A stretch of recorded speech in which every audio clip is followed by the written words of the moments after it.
Something big is happening behind the scenes at Aptera.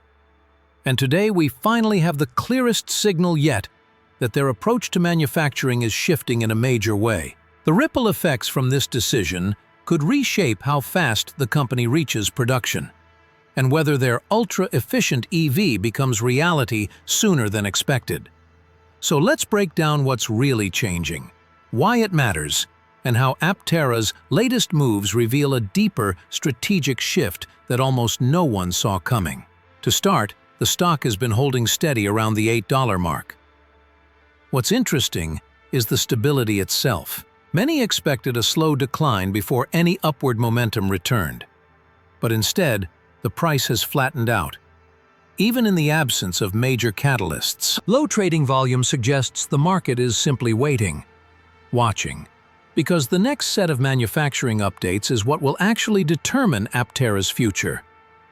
And this week, we finally got them. The first update traces back to early November, when Aptera shared new footage from Italy. These weren't ordinary factory clips. They were images of the next-generation frames being built at Coamp, a large industrial group known for its advanced metalwork and casting capabilities. For anyone following Aptera closely, these frames are not just another batch of components. They represent a shift from welded and machined structures toward die-cast frames that match the final weight and strength targets for production vehicles. In other words, this is where validation becomes reality. But what makes Coamp's involvement so important goes far beyond simply assembling metal parts. Coamp has a full in-house foundry capable of high-pressure die casting, HPDC, low-pressure die casting, LPDC, and even gravity casting. These aren't just fancy industrial terms.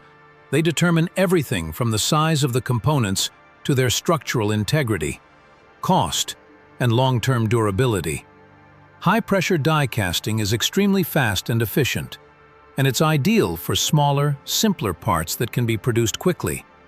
The downside is that high pressure introduces more uneven metal flow, which can reduce structural strength. You also can't heat-treat these components afterward, which limits their application in weight-bearing structures. Low-pressure casting, on the other hand, is slower and more expensive, but the payoff is huge. It allows much larger castings with fewer internal voids and a more uniform structure. The resulting parts can be heat-treated for higher strength, making them perfect for major vehicle components, like subframes, underbodies, and structural housings. Coamp specializes in exactly these types of castings, which is why Aptera is working with them in the first place. This matters because for the first time, Aptera's validation vehicles will be built using their proper die-cast components instead of heavier temporary structures. This will allow the next round of testing to reflect real-world weight, real-world aerodynamics, and real-world efficiency, unlocking the data the company needs to finalize certification and performance numbers. And those cast parts? They're already on the way from Italy. But then came the second update, the one that quietly revealed a major change in Aptera's long-term manufacturing plans. A new set of photos showed something unexpected. Not an Italian facility, but Aptera's own site in Carlsbad, California. Even more surprising, the people in the photos were wearing uniforms from CPC, the advanced composites group previously expected to assemble Aptera's carbon body shells in Italy. Yet here they were, in Carlsbad, setting up large metal jigs and fixtures for body assembly. This is where everything changes. For months, Aptera had described a plan where the full body shells would be built in Italy and shipped to the US as completed structures. But a fully bonded carbon shell takes up a massive amount of space. Once the body is assembled, most of what you're shipping is air volume.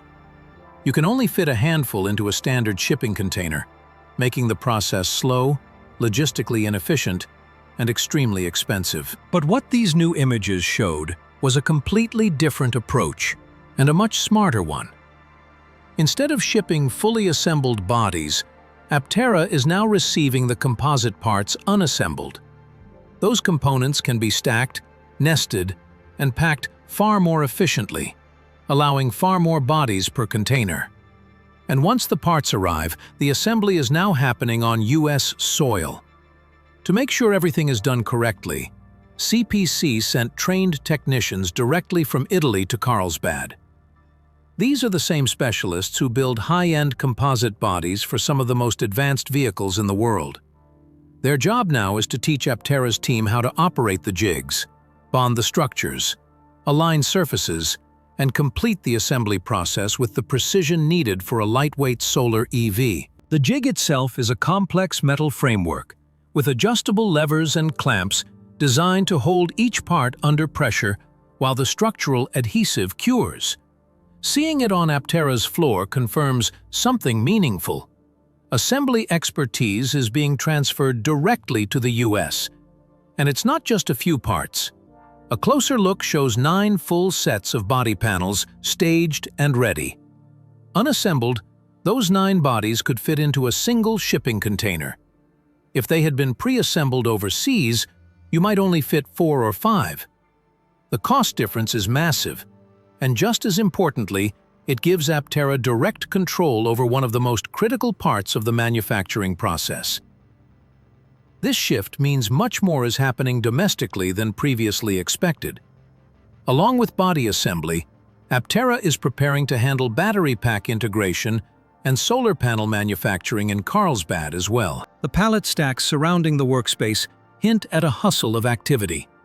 Parts arriving daily, teams assembling the next validation vehicles, and processes rapidly forming around what will eventually become a full production line. What's even more intriguing is that some of these changes have clearly been underway for weeks, if not longer. The announcements arriving only now suggest that Aptera is revealing developments strategically, perhaps only after critical steps are complete. And that means there may be more happening behind the scenes than we've been publicly shown. All of this paints a promising picture. Die-cast structural frames from Italy, body assembly moving to the US, experts training Aptera's team, and validation vehicles finally being built to production specifications. It's a sign that the company is not just inching forward, but accelerating its preparation for a fully scaled manufacturing system. And while the stock may look calm on the surface, these manufacturing shifts suggest deeper movement, the kind that could shape Aptera's future far more than any single news release. With new components arriving, new assembly techniques in place, and new validation vehicles underway, Aptera's manufacturing strategy is evolving in real time. And the full impact of that evolution is only beginning to show. For now, the takeaway is clear. Aptera isn't just preparing for production. It's re-engineering the entire path to get there. As these validation builds progress, we're likely to see even more signs of the company consolidating manufacturing, speeding up logistics, and strengthening quality control. And with the right combination of efficiency and execution, this could be the turning point that moves Aptera from plans to reality. More updates will surface soon, but one thing is certain. The company is building not only vehicles, but momentum. And momentum is the one thing that can carry a vision this ambitious all the way to the finish line. Have an excellent day, and stay tuned. There is a lot more happening than meets the eye.